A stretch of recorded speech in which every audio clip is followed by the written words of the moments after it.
ہمارے یہاں بھی ہمیں ظلم کی طرفداری نہیں کرنی ہے، ظلم کرنا بھی نہیں ہے اور ظالموں کا ساتھ بھی نہیں دینا ہے۔ اب ہمارے یہاں کس انداز سے طرفداری ہو رہی ہوتی ہے، اب ذرا میں کچھ مثالوں کے ذریعے سمجھاتا ہوں کہ ہمارے یہاں کچھ لوگ جان رہے ہوتے ہیں میرا چاچا ہے، میرا تایا ہے، چھوٹا بھائی ہے یا بڑا بھائی ہے، رشتہ دار ہے، پتہ ہے غلط کر رہا ہے، مگر چونکہ اپنا ہے اب اس کی طرفداری کر رہے ہوں گے۔ ٹھیک ہے، اگر خدا نہ خواستہ ہمارے بولنے کے سبب لڑائی جھگڑے ہو سکتے ہیں، خاندان کے حالات بگڑ سکتے ہیں، تو ہمیں خاموشی اختیار کرنی چاہیے، لیکن جھوٹ اور اس کی طرفداری نہیں کرنی چاہیے کہ یار میرا گرائی ہے تو میرے محلے کا ہے تو ہمارے قبیلے کا ہے، اگر اس کا جھگڑا ہو گیا ہے یا وہ کسی کے ساتھ زیادتی کر رہا ہے اور آپ کو بٹھا رہا ہے ساتھ کہ بھائی آپ بتاؤ میں غلط ہوں کہ صحیح ہوں، بھائی دو چیزیں ہیں، یا تو آپ کو لگتا ہے میں غلط کہوں گا تو لڑائی اور بڑھ جائے گی، یہ مجھ سے بھی لڑے گا، تو آپ خاموش ہو جائیں، مگر یہ نہ کہے کہ ہاں تم صحیح ہو، بھائی یہ میرا رشتہ دار بالکل ٹھیک کہہ رہا ہے۔ آپ کو فیصلہ انصاف کا کرنا ہے، آپ کو طرفداری ظالم کی نہیں کرنی ہے،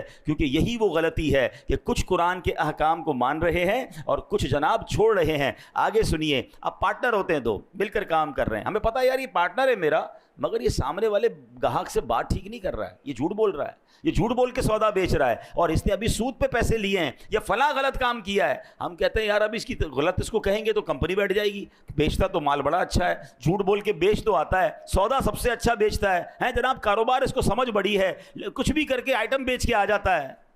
اگر میں اس کا پارٹنر ہوں اور میں خاموش ہوں اور میں بلکہ طرفداری کر رہا ہوں تو پھر آپ سوچیں کہ ہم کیا کر رہے ہیں۔ ہاں، ہمیں ایسے یا تو پارٹنر رکھنے نہیں چاہیے جو حرام کما رہے ہیں، کیونکہ قیامت کے دن ہم اگر اس کے پارٹنر ہیں تو اس کے حرام کاموں کا جواب بھی دینا پڑ جائے گا نا۔ بہت سارے شیئر کمپنی کے کاروبار کو جو علماء منع کرتے ہیں، اس کی ایک بڑی وجہ علماء یہ بیان کرتے ہیں کہ آپ جناب اس کمپنی میں ایک طرح سے پارٹنر بن جاتے ہیں، آپ کو کیا پتا اس کمپنی میں کیا کیا حرام ہو رہا ہے، اس کی بڑی تفصیل ہے، میں نہیں کہہ رہا سارا کام غلط یہ سارا کام صحیح، آپ کسی صحیح عالم دین مفتی کے ساتھ بیٹھے تو صحیح۔ پارٹنر بننا آسان نہیں ہے کسی کا، اب اگر آپ کسی بھی چیز کے پارٹنر ہیں تو اس کے اچھے کے بھی پارٹنر ہیں، اس کے برے کے بھی پارٹنر بن گیا، تو یہ سوچنا ہوگا کہ کہیں میں غلط کام کی طرف تو نہیں جا رہا۔ اسی طرح لوگ معاذ اللہ آج کل کیا ہوتا ہے، کچہریوں میں جھوٹی گواہیاں دے رہے ہیں، اللہ اکبر، حالانکہ معلوم ہے کہ جھوٹی گواہی دے رہا ہوں، ظلم ہو رہا ہے، مگر کہیں ایسا نہ ہو کہ کسی مظلوم کے ساتھ برا ہو جائے اور کسی ظالم کا فائدہ ہو جائے، تو پھر دنیا اور آخرت کے شدید عذاب کے لیے تیار رہیے۔ ایک بات یاد رکھیے کہ آپ کی لکھت سے، آپ کے کالم سے، آپ کی صحافت کی آواز سے، یا اگر آپ وکیل ہیں تو آپ کیس لیتے وقت بھی یہ دیکھیں، وکیلوں کو پتہ ہوتا ہے کہ میں جس کا کیس لے رہا ہوں یہ ظالم ہے یا مظلوم ہے، مگر اگر پیسے اچھے ملتے ہیں، اگر نام ہو رہا ہے، اگر شہرت ہو رہی ہے، تو کہتے ہیں یار ہمیں تو اپنے کیس سے مطلب ہے نا، تو کیا آپ قتل کرنے والے کو جو ہے وہ بے قصور ثابت کریں گے؟ آپ یہاں تو تھوڑے پیسے کما لیں گے، ہو سکتا ہے قانون کو ڈاج دے کے کیس بھی جیت لیں، اللہ کی بارگاہ میں کیا جواب دیں گے؟ کبھی بھی ظالم کا ساتھ نہیں دینا ہے، کبھی جھوٹی گواہی نہیں دینی ہے۔ دو باتیں ہیں، شریعت کہتی ہے اگر آپ ظلم کے خلاف آواز نہیں اٹھا سکتے تو کم از کم ساتھ تو نہ دینا ہے، آپ خاموش ہو کے سائڈ پہ ہو جائیں، لیکن یہ ہونا ضروری ہے۔ اور جو ماشاءاللہ کہتے ہیں نا حسینی قافلے کے سپاہی ہوتے ہیں، وہ تو ظلم کے خلاف کھڑے ہو جاتے ہیں، اور پھر کھڑے ہوتے ہیں، نقصان ہوتا ہے تو نقصان سے ڈرتے نہیں۔ بہرحال میرے پیارے اسلامی بھائیوں، ہم نے یہ بات سمجھنی ہے۔ اب آج کل ہمارے معاشرے میں ایک اور بڑا فتنہ آیا ہے، اور وہ کیا ہے؟ آدھی جہالت ہے، کیونکہ قرآن نے بڑا پیارا حکم دیا ہے، افتؤمنون ببعض الکتاب وتکفرون ببعض، تو کیا تم اللہ کے بعض احکام کو مانتے ہو اور بعض سے انکار کرتے ہو؟ تو اب ہوا کیا ہے، ایک بات یاد رکھیے گا، آدھا جاہل جو ہوتا ہے وہ بہت خطرناک ہوتا ہے، کیونکہ کچھ لوگ قرآن کی ایک دو آیتیں یاد کر کے، ایک دو حدیثیں یاد کر کے اب احکام شریعہ بیان کرنا شروع کر دیتے ہیں کہ یہ ناجائز ہے، یہ جائز ہے، ارے بھائی قرآن میں تو لکھا ہے، ایسا تو کر ہی نہیں سکتے۔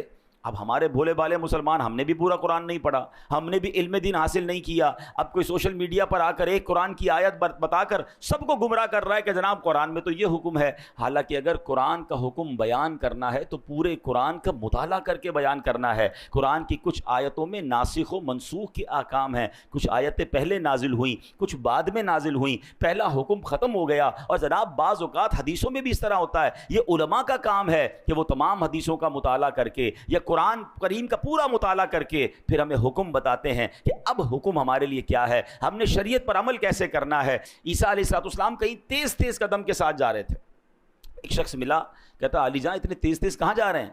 تو کہا میں نے ایک بے وقوف کو دیکھ لیا ہے، اس سے دور بھاگ رہا ہوں۔ عرض کیا علی جان آپ تو بڑے شاندار شخصیت والے ہیں، بڑی شان والے ہیں، آپ تو مردے زندہ کر لیا کرتے ہیں، آپ نے بڑا خوبصورت جملہ فرمایا مردے زندہ کرنا آسان ہے، بے وقوف کو سمجھانا انتہائی مشکل ہے۔ ہاں، یہ بے وقوف کی جو دوستی ہوتی ہے نا، اور بے وقوف سے اگر کوئی دین سیکھ رہا ہے تو پھر اس کا بیڑا غرق ہی ہونا ہے۔ تو پہلے یہ چیک کیجئے کہ ہم علم دین کس سے سیکھتے ہیں، ہم جس سے سیکھ رہے ہیں اس نے بھی سیکھا ہے کہ نہیں سیکھا، اور جمعہ 8 دن ہوئے اور جناب بیٹھ کے ہمیں سکھانا شروع کر دیا۔ یہ باقاعدہ ایک پوری نالج ہے، یہ پوری ایک سائنس ہے، اور قرآن فہمی ہر کسی کا کام نہیں ہے۔ اب آپ ذرا غور کیجئے یہ بے وقوف کہاں تک پہنچتا ہے جب ایک قرآن کی آیت سے معاملے کو سمجھے۔ مولا علی شیر خدا کرم اللہ تعالی وجہ الکریم کی شان کا عالم کیا ہے؟ میرے آقا فرماتے میں علم کا شہر ہوں، علی اس کا دروازہ ہے۔ مولا علی وہ ہیں، نبی پاک کی حدیث میں آتا ہے کہ علی کے چہرے کو دیکھنا عبادت ہے۔ سبحان اللہ، شیر خدا کے علم دین کا اور قرآن فہمی کا عالم یہ ہے کہ آپ فرماتے اگر میں سورہ فاتحہ کی تفسیر لکھنا شروع کروں تو اتنی کتابیں لکھ دوں کہ 70 اونٹ ان کتابوں کے بوجھ سے دب جائیں، اتنی ایک سورہ فاتحہ کی تفسیر۔ اب آپ سوچیں کہ مولا علی کے قرآن فہمی کا عالم کیا ہوگا، مگر آپ کے دور میں ایک فرقہ نکلا جس کا نام تھا خارجی فرقہ۔ اس نے پتہ ہے مولا علی پر کفر کا فتویٰ لگا دیا۔ آپ غور کریں کہ جس کی شان اتنی نرالی ہے ان بدبختوں نے شیر خدا پر کفر کا فتویٰ لگایا۔ اب وہ فتویٰ کیا تھا؟ معاملہ کیا ہوا؟ معاملہ یہ ہوا تھا کہ مولا علی شیر خدا اور حضرت امیر معاویہ رضی اللہ تعالیٰ عنہ پر کسی دینی مسئلے پر اختلاف ہو گیا۔ تو مولا علی ماشاءاللہ بڑی معاملہ فہم شخصیت ہیں، آپ نے حکمت عملی مقرر فرمائی اور ایک حکم یعنی ایک ایسا بندہ مقرر کیا جو دونوں گروہ کی بات سنے اور درمیان میں صلح کروا دے، فیصلہ ڈیسائیڈ کر دے۔ تو ایسا ہی ہوا اور انہوں نے فیصلہ سنایا اور صلح ہو گئی۔ اب ایک فرقہ تھا جو جنگ چاہتا تھا۔ آج بھی کچھ لوگ ایسے ہیں جو چاہتے لڑائی ہونی چاہیے، جھگڑا ہونا چاہیے، معاملہ بگڑنا چاہیے، یہ امن و امان سے مسلمان کیوں رہ رہے ہیں؟ یہ فرقے والا ادھر حملہ کرے تو یہ والا ادھر حملہ کرے۔ اچھا جناب فرقہ واریت کی لڑائی نہیں ہو رہی تو چلو بھائی خاندانی لڑائی شروع کرو، صوبائی لڑائی شروع کرو۔ ان کی جنگ میں ان کو فائدہ ہے، پرابلم کریٹ ہوتی ہے تو جناب ان کو مزہ آ رہا ہوتا ہے۔ تو ایسے لوگوں سے بھی بچنا ہے۔ تو مولا علی نے بڑی حکمت عملی کا مظاہرہ کیا اور صلح ہو گئی۔ اب وہ جو خارجی فرقہ تھا انہوں نے کیا کہا؟ انہوں نے کہا اللہ تو قرآن میں فرماتا ہے ان الحکم الا للہ، حکم تو صرف اللہ کا ہے۔ مولا علی نے بندے کو ثالث بنا دیا، اس کے ذریعے فیصلہ کروا دیا، یہ تو کفر ہو گیا۔ آپ دیکھیں ایک قرآن کی آیت، اس کا ایک جز، اس سے اپنی عقل سے فیصلہ کیا اور جناب شور مچانا شروع کر دیا۔ اللہ اکبر، میرے شیر خدا مولا علی کا تدبر دیکھیں، آپ کی جناب صبر کا مقام دیکھیں۔ آپ تو اس قدر عظیم ہستی ہیں کہ آپ حکم فرماتے نہ جانے کیا ہو جاتا۔ آپ نے پھر صلح کی طرف بات آگے بڑھائی۔ آپ نے جو ترجمان القرآن ہیں عبداللہ ابن عباس رضی اللہ تعالیٰ عنہ، کمال کا قرآن کا علم تھا، ان کو بھیجا کہ جا کے ذرا ان کو سمجھائیں۔ حضرت عبداللہ ابن عباس ان کے پاس گئے، کہا بتائیے کیا مسئلہ ہے؟ وہ کہتے مسئلہ یہ اللہ کے سوا تو کوئی حکم بن نہیں سکتا، کوئی فیصلہ کر نہیں سکتا، یہ مولا علی نے انسان کو یہ حکم کیسے دے دیا؟ تو جناب معاذ اللہ یہ کفر ہو گیا۔ اللہ اکبر۔ اب سنیے گا حضرت عبداللہ ابن عباس کا جواب بھی، اور آج کل کے دور میں یہ جو آدھی جہالت پھیلانے والے ہیں ان کو بھی آپ نے جو ہے وہ سمجھنا ہے۔ انہوں نے کہا کیا تم نے سورہ مائدہ کی آیت نمبر 95 کی تلاوت نہیں کی؟ اگر حالت احرام میں، اللہ کیا فرماتا ہے؟ اگر کوئی حالت احرام میں کسی جانور کو مار دے، مثلا کسی نے خرگوش کو مار دیا، اب حکم یہ ہے کہ اس جانور کی قیمت صدقہ کرے، جس قیمت کا جانور اس نے مارا ہے احرام کی حالت میں اس کی قیمت کو صدقہ کرے۔ اب سوال یہ ہے کہ پتہ کیسے چلے کہ جناب یہ قیمت کتنی تھی جانور کی، یا خرگوش مار دیا یا کوئی بھی جانور، اس کی قیمت کیا تھی؟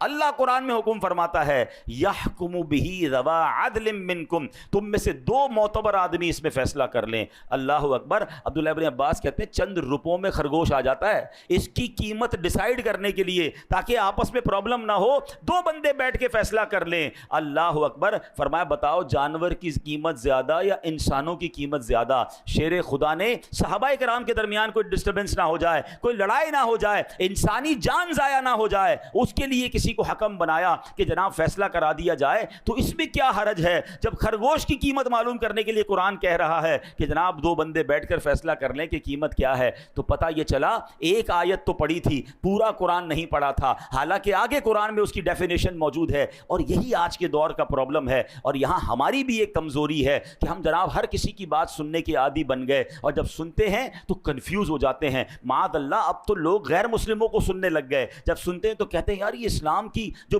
حقانیت ہے اس پہ کچھ کنفیوژن ہے. ہمیں آ کے لوگ سوال کر رہے ہوتے ہیں اللہ تبارک و تعالیٰ ایک ہے, اس کی دلیل کیا ہے؟ اچھا اللہ ہے, اس کی دلائل بتائیے. اللہ اکبر, کیا آج ہمارے دین اور ایمان میں اتنی کمزوری آ گئی کہ جب جس کی جو مرضی ہو کوئی ایک بات کر دے اور ہم کنفیوز ہو جائیں؟ پھر اپنے عقائد پر, اپنے معمولات اہل سنت پر ہم کنفیوز کیوں ہوتے ہیں؟ کیونکہ ہمارے پاس بھی علم نہیں ہے. شیطان کو موقع ملتا ہے, وہ ہمیں ڈسٹرب کرتا ہے. تو خدا را سب سے پہلے یہ ذہن بنا لیجئے کہ ہم نے دین کس سے سننا ہے, دین کس سے سیکھنا ہے. بڑے سمجھدار لوگ بیٹھے ہیں. میں اگر آپ سے سوال کروں کہ جناب آپ نے اپنا گھر بنانا ہے تو گھر کس سے بنائیں گے, تو آپ کہیں گے بلڈر سے بنائیں گے. تو میں کہوں یار آپ نے کپڑے بڑے اچھے پہنے, لگتا ہے درزی بھی بڑا اچھا ہے, اسی سے گھر بھی بنا لیجئے. کپڑے بڑے اچھے سیتا ہے, آپ کا گھر بھی اچھا بنا دے گا. آپ کہیں گے جناب درزی کا کام تو کپڑے سینا ہے. مولانا صاحب آپ کی لگتا ہے طبیعت ٹھیک نہیں ہے, درزی کپڑے سیتا ہے, بلڈر جو ہے وہ گھر بناتا ہے. اچھا جناب, پھر اس کے بعد آپ کو جناب ڈاکٹر کی ضرورت پڑی, طبیعت خراب ہوئی, تو اب میں آپ کو کہوں کہ آپ ایسا کیجئے کہ آپ چپل بڑے اچھے سلوا کے لائے تھے, اسی بندے سے آپ اپنی دوائی بھی لے لیجئے. آپ کہیں گے لگتا ہے آج آپ نے دوائی نہیں پی ہے کہ جناب چپل سینے والا جو ہے وہ ہمیں دوائی کیسے دے گا. تو کمال ہے کہ دنیا کی ہر فیلڈ میں آپ اپنے لیے اس فیلڈ کا ایکسپرٹ تلاش کرتے ہیں. موچی سے جوتے سلواتے ہیں, درزی سے کپڑے سلواتے ہیں, ڈاکٹر سے دوائی لیتے ہیں, بلڈر سے گھر بناتے ہیں. ان کو آپس میں مکس اینڈ میچ نہیں کرتے. تو اب بتائیے نا دین کس سے سیکھنا چاہیے, شریعت کس سے معلوم کرنی چاہیے؟ کیا ہر اس شخص کو یہ حق حاصل ہے؟ میرا دین اتنا مظلوم ہے. اچھا اب ایک اور فینومینا لوگ لے کر آئے کہ جناب انٹرنیٹ پر تو ساری چیزیں موجود ہیں, اب تو اے آئی کا زمانہ ہے, سوال کیجئے جواب مل جاتا ہے. قرآن پاک پڑھنے کی اور جناب اس کی اتنی بڑی بڑی تفسیریں پڑھنے کی ضرورت کیا ہے؟ اور جناب پڑھنا بھی ہے تو کسی عالم کی ضرورت کیا ہے, کسی مفتی کی ضرورت کیا ہے, کسی ایکسپرٹ کی ضرورت کیا ہے؟ قرآن موجود ہے, تفسیریں موجود ہیں, ہم خود ہی مسئلہ نکال لیں گے, ہمیں علماء کی حاجت نہیں ہے. چلے تھوڑی دیر کے لیے آپ کی بات مان لیتے ہیں کہ جناب کتاب سے پراپر علم مل جاتا ہے. ٹھیک ہے, کتاب میں سب چیزیں موجود ہیں. چلے اب میں آپ ہی کی بات آپ کی طرف دوبارہ بڑھاتا ہوں. اللہ نہ کرے آپ میں سے کسی کو کوئی پرابلم ہو جائے یا آپ کے گھر میں کسی کا آپریشن ریکوائرڈ ہو, تو جناب آپ بھی کتاب اٹھائیے کہ ٹانگ کا آپریشن کیسے ہوگا. بلکہ اب صرف کتاب نہیں ہے, یوٹیوب پر تو ٹیوٹوریل موجود ہے نا, ویڈیو بھی موجود ہے کہ یہ والا آپریشن کیسے ہوگا. تھوڑا مزید سوال اے آئی سے کر لیجئے کہ کون سا چاقو استعمال کروں, کون سی چھری استعمال کروں, پہلا کٹ کدھر لگاؤں. 2-4 دوست جمع ہو جائیں اور ٹانگ کا آپریشن گھر میں کر لیجئے, 2-4 لاکھ روپے بھی بچ جائیں گے. آپ کہیں گے یار کیا ہو گیا آپ کو؟ بھائی جان کا معاملہ ہے, کسی ایکسپرٹ سے کروانا پڑے گا. کتابوں میں ضرور لکھا ہے لیکن ٹانگ ضائع ہو جائے گی. دل کا آپریشن ہم نہیں کر سکتے, حالانکہ اس کا پورا طریقہ انٹرنیٹ پر موجود ہے. آپ کہیں نہیں, اس کے لیے برسوں کا ایکسپرٹ چاہیے. بلکہ آپریشن تو اس سے کروائیں گے جس کا آپریشن کرنے کا تجربہ بھی ہو اور اس کا آپریشن کامیاب بھی ہوتا ہو. 4 دوستوں سے بھی پوچھیں گے, 3 رائے لیں گے. ایک رائے پر بھی لوگ آپریشن نہیں کراتے. کرنا بھی یہ چاہیے کہ 3 طرف سے رائے لے کر پھر آپریشن کی طرف جانا چاہیے. آپ کہیں گے جان کا معاملہ ہے, جسم کا معاملہ ہے, باڈی خراب ہو سکتی ہے. سبحان اللہ, آپ نے میرا ہی جواب دے دیا حضرت. اب میرا ثواب سن لیجئے. مجھے ایک بات بتا دیجئے, کسی کی ٹانگ زیادہ قیمتی ہے یا اس کا ایمان زیادہ قیمتی ہے؟ میرے ایمان پر جس کی جو مرضی آئے چھری کانٹے لے کر آ جائے کہ میں تمہارا ایمان کا معاملہ ٹھیک کرتا ہوں, تمہارا دین میں تمہیں سمجھاتا ہوں, آپ پڑھ لینا, آپ ہی خود ہی قرآن سے اور تفسیر سے پڑھ لیں. آپ کہیں گے نہیں جناب, باقی دنیا کے معاملات میں جب ایکسپرٹ ریکوائرڈ ہے تو مجھے قرآن کے علم کے لیے بھی فہم القرآن والا مفتی اور عالم ریکوائرڈ ہے.